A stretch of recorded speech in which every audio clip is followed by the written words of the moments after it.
오늘 이렇게 5월 첫 주 금요일을 맞이해서 이렇게 교회에 나와서 함께 기도하게 하여 주심을 감사드립니다.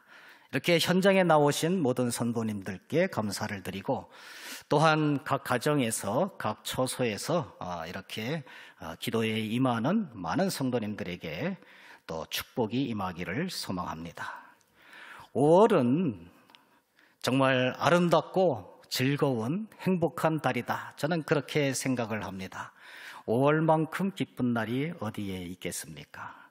5월은 어제는 어린이날이었고 또 이틀 뒤에는 어버이날로 우리가 지키고 있는 것이지요. 그런데 어린이날, 어버이날 하면은 서로 약속은 하지 않습니다. 각 가정에서. 약속은 하지 않지만은 무언의 약속을 한 것들이 있습니다. 무엇입니까? 부모는 자녀를 위해서, 어린이날에 자녀를 위해서 선물 같은 것을 준비해야 되고, 또 어디 놀이공원 같은 데도 가야 하지 않겠습니까? 이번에 어린이날에는 그런 약속을 하겠다. 약속을 하는 사람은 거의 없지만은 반드시 그것을 행해야만 하는 것이죠. 또 그런가 하면은 어버이날이 되면은 자녀들은 어떻게 해야 됩니까? 미리 약속은 하지 않았지만은 확실하게 오래전서부터 관습적으로 내려온 그러한 약속이 있어요. 내가 부모님에게 용돈도 드려야 되고 또 맛있는 것도 사드려야 되고 여러 가지 약속이 있는 것입니다. 그래서 모든 사람들이 그 약속을 잘 지킵니다. 어린이날, 어버이날, 스승의 날이 되면은 누군가 다 약속을 지키는 거예요. 그렇지만은 인간은 너무나도 연약한 존재이기 때문에 그 약속을 제대로 지킬 수 없을 때가 또 많이 있습니다. 또 인간은 말이 앞서는 존재이기 때문에 또한 그것을 잘 지킬 수 없을 때가 많아요. 한마디로 말해서 인간은 연약한 존재요, 말이 앞서는 존재요, 책임을 질 수 없는 존재라는 것입니다. 그럼에도 불구하고 그런 것을 다 알지만은 약속을 어기는 사람은 1년 내내 시비거리가 되는 것이 바로 5월 초가 아닌가, 저는 그렇게 생각을 합니다. 그런데 하나님은 어떠실까요? 하나님은 약속을 그렇게 남발하시지는 않지만은 한 번 약속을 하시면은 끝까지 그 약속을 지키시는 분이다. 이렇게 우리는 알고 있습니다. 민수기 23장 19절에 보면은 이런 말씀이 있습니다. 하나님은 사람이 아니시니 거짓말을 하지 않으시고 인생이 아니시니 후회가 없으시도다. 어찌 그 말씀하신 바를 행하지 아니하며 하신 말씀을 실행하지 아니하랴. 이렇게 고백을 하고 있습니다. 하나님께서는 사람이 아니시기 때문에 거짓말도 하지 아니하시고 인생이 아니시기 때문에 그렇게 약속을 어기거나 그러지 않는다는 말씀입니다. 오늘 우리가 긴 말씀을 읽었는데 거기에는 어떤 말씀이 있습니까? 오늘 읽은 전체의 말씀이 솔로몬의 기도예요. 솔로몬이 성전을 건축해 놓고 거기에서 봉헌할 때, 낙성식을 할 때 거기에서 먼저 기도를 하고 있는 것입니다. 특별히 솔로몬은 어떻게 기도를 하고 있습니까? 성전 뜰에다가 단을 세워놓고 그 단 위에 올라갑니다. 온 회중들이 보는 앞에서 단 위에 올라가서 거기에서 무릎을 꿇고 또 하늘 향해 두 팔을 벌리고 그리고 기도를 하는 것입니다. 무엇이라고 기도를 하겠습니까? 솔로몬은 오늘 무엇을 기도하고 어떻게 기도하는가? 그것을 통해서 오늘 우리가 솔로몬의 기도를 잘 묵상하고 또한 그 기도의 모범을 따라서 함께 기도할 수 있는 저와 여러분들 되시기를 소망합니다.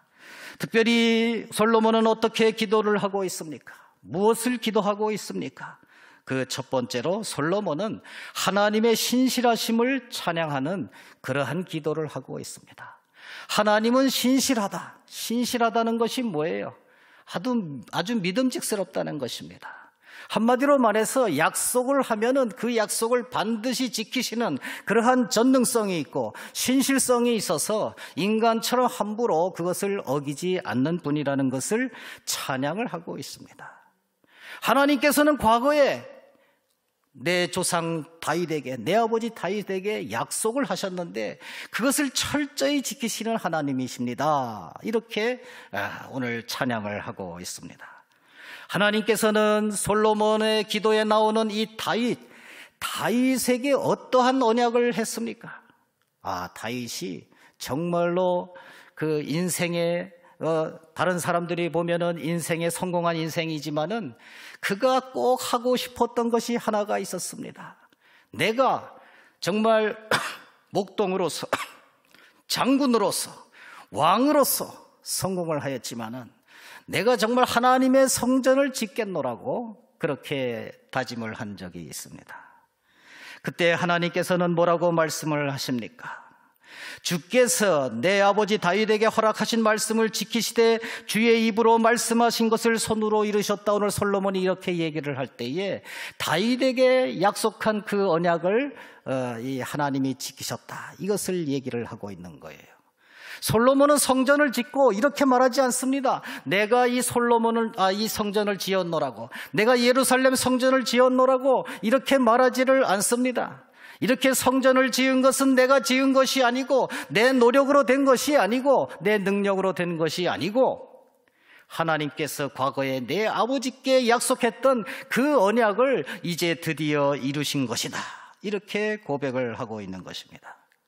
다윗이 성전 건축을 하려고 했을 때 하나님께서는 뭐라고 말씀을 하셨습니까? 정말 내가 나를 위해서 내가 거할 집을 건축하겠느냐? 다윗에게 이렇게 반문을 해요. 다윗이 성전을 건축한다고 했을 때 하나님께서 오히려 그렇게 말씀을 합니다. 정말 내가 나를 위하여 내 집을 건축하겠느냐? 출애굽한 이후에 정말 성막에서 내가 다녔거니와 그랬어요. 하나님께서는 출애굽한 이후에 성막 안에 계셨어요. 하나님의 법궤가 성막 안에 있었습니다.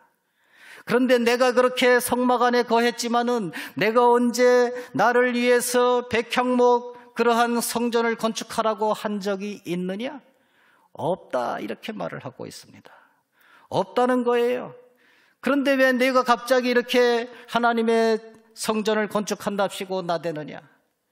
그러지 말라는 것입니다. 그러면서 하나님께서는 다윗에게 약속을 하셨습니다. 내가 너를 양치기에다가 데려다가 이스라엘의 주권자로 삼는다. 이스라엘의 주권자. 양치는 목동인데 이스라엘의 주권자로 삼는다. 왕으로 삼겠다는 것이지요. 그리고 너의 원수를 멸하겠다. 그리고 내 이름을 위대하게 하겠다. 그렇게 얘기를 합니다. 거기까지 들었을 때는 아마 다윗이 너무너무 기뻤을 겁니다. 그런데 성전을 건축하고자 하느냐? 아니다. 내가 내 몸에서 날 내 씨를 내 뒤에 세워서 그의 나라를 견고하게 하리라. 그리고 그가 바로 내 이름을 위하여 집을 건축할 것이요 나는 그의 나라 왕위를 영원히 견고하게 하리라. 이렇게 말씀을 하셨습니다. 하나님께서 다윗에게 하신 언약의 내용이 무엇입니까? 너는 하나님의 전을 건축하지 못할 것이다. 오히려 내 몸에서 날 내 씨를 내 뒤에 내가 세워서 그러하여금 성전을 건축하게 할 것이고 그리고 그의 왕위를 내가 튼튼하게 하리라. 이렇게 언약을 세우셨다는 것입니다. 한마디로 말해서 다윗이 성전을 건축하는 것이 아니라 솔로몬이 성전을 건축한다는 얘기지요. 그런데 솔로몬이 그 하나님의 말씀을 알았습니다. 성전을 다 건축하고 나서 내가 건축했습니다. 우리들의 백성이 힘을 모아줬습니다. 이렇게 얘기하는 것이 아니라 하나님께서 다윗에게 하신 그 언약의 말씀을 오늘 하나님께서 하나님의 손으로 이루셨습니다. 이렇게 말씀을 하는 것이에요. 이와 같이 하나님께서는 언약을 철저히 지키시는 분이다. 신실하신 분이다. 솔로몬이 그렇게 기도를 하고 있는 것을 볼 수가 있습니다. 그러니까 지금까지 내가 살아온 이 인생이 다 하나님의 은혜라는 거예요. 하나님의 언약의 말씀이 다 이루어지시는 것이라는 말씀입니다. 솔로몬의 기도는 하나님의 신실성을 고백하고 그 신실성을 찬양하는 그러한 기도를 올리고 있다는 말씀입니다. 그런데 하나님의 그 신실성을 기도할 때에 과거로부터 지금까지의 그 신실성, 그 언약을 잘 지키는 그러한 모습만은 고백한 것이 아닙니다. 하나님께서는 지금까지 그 약속을 지키셨지만은 앞으로의 일도 역시 언약한 것이 있습니다. 그것도 지켜주시옵소서, 그렇게 고백을 하고 있습니다. 그는 내 이름을 위하여 집을 건축할 곳이요, 건축이 됐어요. 하나님께서 그 약속을 이루셨다는 겁니다. 그런데 하나님께서 그 다음에 또 하신 말씀이 있습니다. 다윗에게 나는 그의 나라 왕위를 영원히 견고하게 하리라. 그의 나라 왕위를 견고하게 하리라 그랬습니다. 지금도 이루어지고 있고 앞으로도 이루어질 것을 얘기를 하고 있는 것입니다. 그러니까 하나님께서는 다윗에게 하신 그 언약의 말씀을 지금까지 다 이루어 주셨는데 앞으로도 또 이루어 주시옵소서, 이렇게 기도를 하고 있는 것입니다. 다 하나님은 언약을 잘 지키시는 분이다, 이것을 고백하고 그 하나님을 찬양하고 있는 것입니다. 우리 사랑하는 성도 여러분, 다윗이 왜 성전을 건축할 수가 없었습니까? 다윗은 전쟁을 많이 했어요. 너는 너무 많이 피를 흘렸기 때문에 하나님의 성전을 건축할 수가 없다. 내 아들이 성전을 건축할 것이다, 이렇게 말씀을 하고 있는 것입니다. 여러분, 피를 많이 흘린 사람은 성전을 건축할 수가 없습니다. 성전인데 진정한 성전은 무엇입니까? 바로 교회입니다. 진정한 성전은 건물이 아니에요. 진정한 성전은 그 마음속에 성령님이 내주하시고 말씀이 내주하셔서 그리스도인이라고 불리는 우리들 모두가 다 성전이요 교회인 것입니다. 우리가 교회예요. 그런데 하나님께서는 다윗에게 말씀하셨듯이 오늘날 우리들에게 얘기할지도 모릅니다. 너는 교회를 건축하지 못할 것이다, 이렇게 말할지도 몰라요. 지금 너희들은 다 성전 안에 있고 교회 안에 있지만은, 그리스도인이라고 칭함을 받고 있지만은 진정한 교회가 아니다, 이렇게 말씀하실지도 몰라요. 왜냐? 교회에 나와 있지만은 우리는 지금 세상에서 너무 많이 피를 흘리고 있을지 모릅니다. 세상의 부귀와 세상의 명예와 세상의 모든 소망을 얻기 위해서 다윗이 그랬던 것처럼 피를 많이 흘리면서 정말 다른 사람들을 시기하고 질투하고 눌러내리고 그렇게 하면서 오늘 하루도 지내왔는지 모릅니다. 그런 사람들에게 하나님께서 뭐라고 말씀하시겠습니까? 내가 성전을 건축한다고, 내 마음속에 성령님을 모신다고 어림도 없다, 이렇게 말씀하실지 모릅니다. 그러므로 우리는 내가 세상의 소망을 추구함으로 말미암아서 거기에 얽매여서 사는 그러한 인생이 아니라 내 마음속에 하나님을 모시고 성령님이 내주하시고 하나님의 말씀을 따라서 사는 인생, 그런 인생이 되어야 하나님께서는 너희가 교회다, 이렇게 말씀을 하실 것입니다. 그것이 바로 신실하신 하나님께서 우리에게 신실하심을 요구하는 것이라고 할 수가 있는 것이에요. 솔로몬은 오늘 기도할 때에 하나님의 신실하심, 하나님의 언약을 잘 지키는 하나님, 그 하나님을 찬양하면서 기도를 하고 있습니다. 두 번째로 솔로몬은 무엇을 기도하고 있습니까? 솔로몬은 성전을 다 완성하고 나서 낙성식을 하는 이 도중에 기도를 하면서 주님의 눈이 항상 교회를 주목하기를 소망하면서 기도를 하고 있습니다. 솔로몬 성전이 얼마나 장대한 성전입니까? 얼마나 아름다운 성전이고 얼마나 큰 성전이에요. 솔로몬이 지은 성전은 너무너무 의리한 성전입니다. 얼마나 의리하고 컸느냐? 그 성전이 다 불타고 바벨론 포로로 끌려갔다가 바벨론에서 돌아온 수룹바벨이라는 사람이 많은 인부들을 동원해서 성전을 건축했을 때, 희망차게 건축했을 때 다 완성된 그 성전을 보고 실망을 했어요. 왜 실망을 했을까요? 과거에 지었던 솔로몬 성전에 비해서는 너무너무 초라했기 때문입니다. 그것은 솔로몬 성전이 그만큼 크고 단단하고 아름답고 귀하게 지어졌다는 것을 의미하는 것이지요. 그런데 솔로몬은 그렇게 얘기를 하지 않고 있습니다. 솔로몬은 성전을 다 짓고 나서 이렇게 말씀을 하십니다. 하나님이 참으로 사람과 함께 땅에 계시리이까 하늘과 하늘들의 하늘이라도 주를 용납하지 못하겠거든 하물며 내가 건축한 이 성전이오리까. 이렇게 얘기를 하는 거예요. 아무리 내가 성전을 크게 지었다고 할지라도 하나님이 어떻게 그 성전 안에 들어갈 수가 있습니까? 하나님께서는 온 우주를 지으신 분이에요. 온 우주를 다 통찰하시는 분이고 온 우주에 다 계시는 분입니다. 그런데 하물며 하늘의 하늘들이라도 하나님을 다 감당하지 못하는데 내가 지은 이 성전, 이 작은 곳에 어떻게 하나님이 거주하실 수가 있겠습니까? 이렇게 고백을 하는 것입니다. 그리고 나서 하나님께 기도를 합니다. 이 성전을 향하여 주야로 보시오며 종이 이곳을 향하여 비는 기도를 들으소서. 이렇게 기도를 합니다. 하나님이 어떻게 내가 지은 성전에 이렇게 계실 수가 있겠습니까? 하나님께서는 그렇지만 항상 이 성전을 눈동자같이 지켜주시고 이 성전을 향해서 기도하는 모든 사람들의 기도를 다 아실 테니까 그 기도를 들어주시옵소서. 이렇게 기도를 하는 것입니다.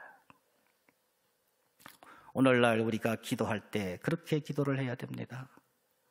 하나님께서 어떻게 내 마음속에 들어와 계십니까?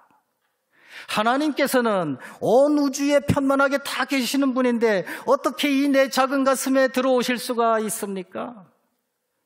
그러나 성령 하나님께서는 오늘 우리들의 마음속에 들어와 계신 줄로 믿습니다. 그 마음속에 들어와 계셔서 우리를 좌로 우로 치우치지 않고 하나님의 길을 올바르게 갈 수 있도록 우리를 인도해 주시는 것이지요. 왜요? 하나님께서 우리를 항상 눈동자같이 지켜주시고 보호하여 주시고 정말 잘못된 길로 가면은 고쳐주시기 때문입니다. 솔로몬은 주님의 눈이 항상 교회를 향해서 주목하시기를 기도를 했습니다.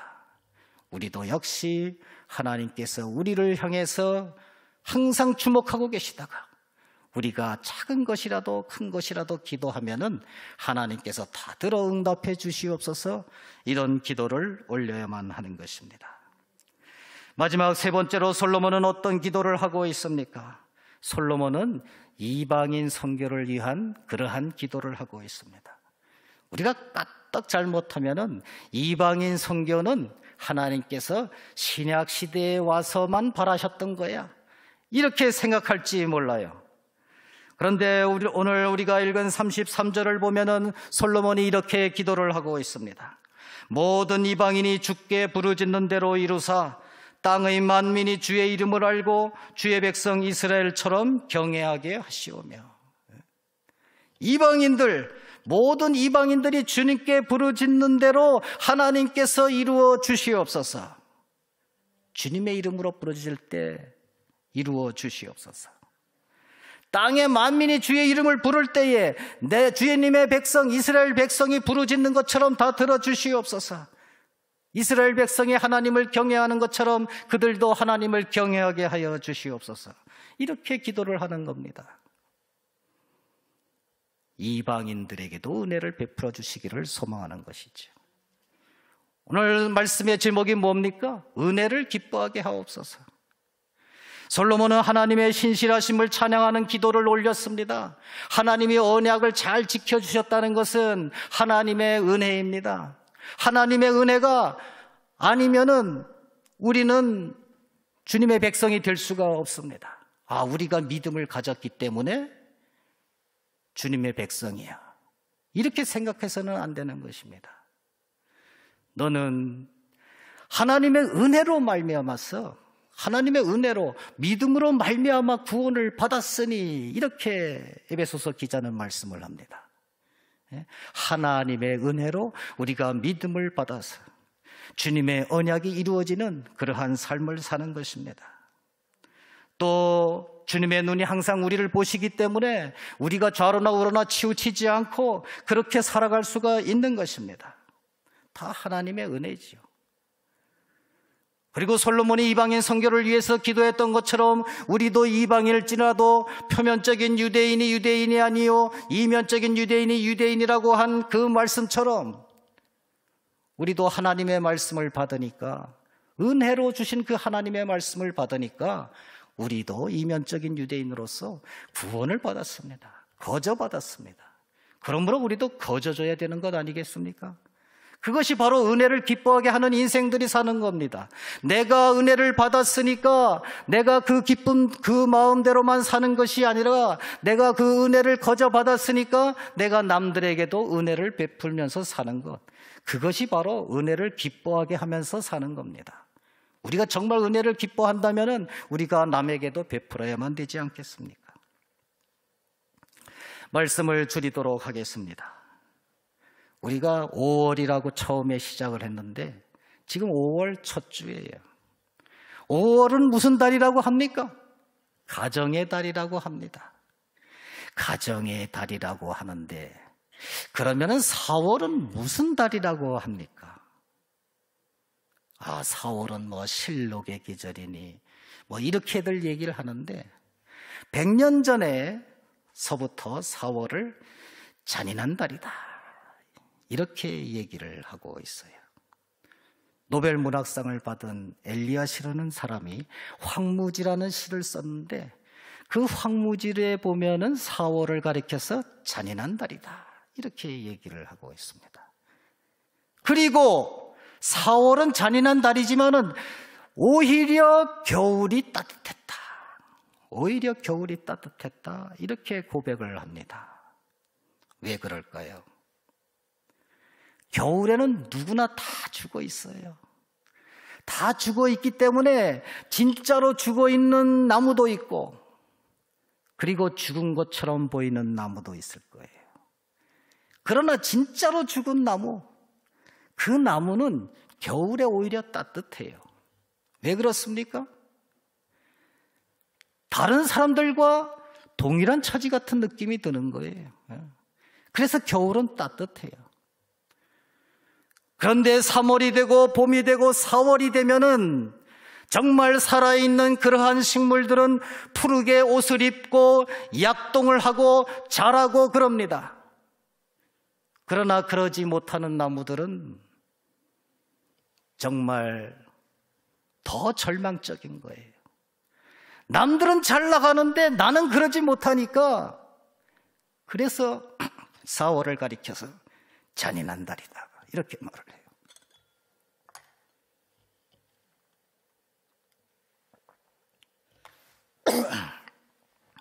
4월은 잔인한 달인 것이죠. 우리가 5월을 맞이했는데 아직도 잔인한 달에 머무는 사람들이 있습니다.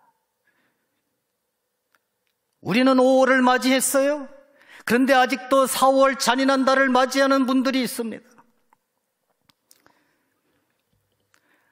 나는 4월이 지나서 5월이 돼서 가족들과 함께 놀러 다니고 행복한 시간을 꿈꾸지만은 잔인한 4월처럼 보내는 사람들이 있다는 것입니다. 차라리 겨울이 따뜻했어요. 코로나로 말미암아서 남들이 다 못 놀러 갈 때는 정말 몸이 아파서 연로해서 못 놀러 가는 사람들이 오히려 따뜻했어요. 왜냐? 다른 사람들도 놀러 가지 못하니까. 다른 사람들도 부모님을 만나러 가지 못하니까 차라리 그때는 따뜻했어요. 지난 2년간 코로나 전국이 겨울이라고 하면은 그 겨울은 오히려 따뜻했어요. 어렵고 힘들고 병든 사람들이 더 따뜻했단 말입니다. 왜요? 다른 사람들도 못 나가니까. 그러나 코로나 전국이 해방이 되고 이제 다니는 이 시절이 됐을 때 이제 우리는 5월이라고 놀러 다닐 수가 있어요. 그러나 그러지 못하는 연로하신 분들, 환자들, 그리고 사업에 망한 분들은 여전히 잔인한 4월을 누리고 있습니다. 다 못 놀러 가는 게 아니고, 다 활기찬, 다 주무시는 게 아니는데, 남들은 다 나가는데, 남들은 이제 흥왕성쇠를 누리는데, 나는 아직 못하고 있으니까 잔인한 4월입니다. 지난 2년 코로나 전국, 그 겨울은 따뜻했지만 지금은 오히려 잔인하다는 거예요. 그러므로 우리는 어떻게 해야 되겠습니까? 하나님의 말씀을 받고 은혜로 받은 우리들은 어떻게 하겠습니까? 우리는 하나님의 말씀을 받은 자로서, 은혜를 받은 사람으로서 그들을 향해서 나아가야 됩니다. 그들에게 의식주를 주고, 그들에게 복음을 전하고, 그래서 그들이 잔인한 4월에 머무는 것이 아니라, 오히려 추웠던 겨울, 추웠던 코로나 전국을 사모하는 것이 아니라 우리와 함께 밖으로 나다닐 수 있도록 우리는 그 어려운 사람들, 힘든 사람들, 나갈 수 없는 사람들을 돌봐야 한다는 것입니다. 우리가 사는 이 세상은 지금은 겨울입니다. 지금은 세상 사람들이나 우리나 똑같은 시대를 살고 있지만은 세상 사람들은 겨울이라고 여길 거예요, 나중에. 왜냐? 어차피 이 세상에 똑같이 살고 있으니까 봄인지 겨울인지 알 수가 없어요. 누가 사는지 누가 죽는지 알 수가 없습니다. 그러나 주님께서 다시 오시는 날, 우리는 5월을 맞이하는 우리처럼 주님께서 다시 오시는 날, 우리는 천국에 갈 때에 한 사람은 남고 한 사람은 갈 때에 남은 한 사람은 정말 봄이 왔지만은 그것을 봄으로 여기지 못하고 과거에 오히려 세상 속에서 파묻혀 살던 그때가 겨울이었지만은 그때가 따뜻했노라고, 지금 저 사람들은 천국에 가는데 나는 그러지 못할 때 나는 지금 너무너무 잔인하다고 그렇게 얘기할 겁니다. 우리에게 축복의 시간이 어떤 사람은 잔인한 시간이 될 거예요. 왜요? 하나님의 은혜를 우리만 누리고 다른 사람들에게 전하지 못하기 때문에 그런 줄로 믿습니다. 오늘 솔로몬은 기도를 할 때에 은혜를 기뻐하게 하옵소서, 이렇게 기도를 했습니다. 오늘 우리도 기도할 때에 어떻게 기도해야 되겠습니까? 은혜를 기뻐하게 하옵소서. 우리가 은혜를 기뻐함으로 말미암아서, 기쁘게 받음으로 말미암아서, 구원을 기쁘게 받음으로 말미암아서 거저 받은 그 은혜, 구원의 은혜를 다른 사람들에게 전할 때, 주님께서 다시 오실 때, 우리가 5월을 맞이할 때, 우리가 꽃을 맞이하고 개나리 꽃을 맞이할 때, 모든 사람들이 잔인한 4월에 남는 것이 아니라 다 같이 5월을 맞이할 수 있도록 은혜를 우리는 베풀어야만 되는 것입니다. 그런 은혜를 베풀며 사는 저와 여러분들 되시기를 간절히 축원드립니다.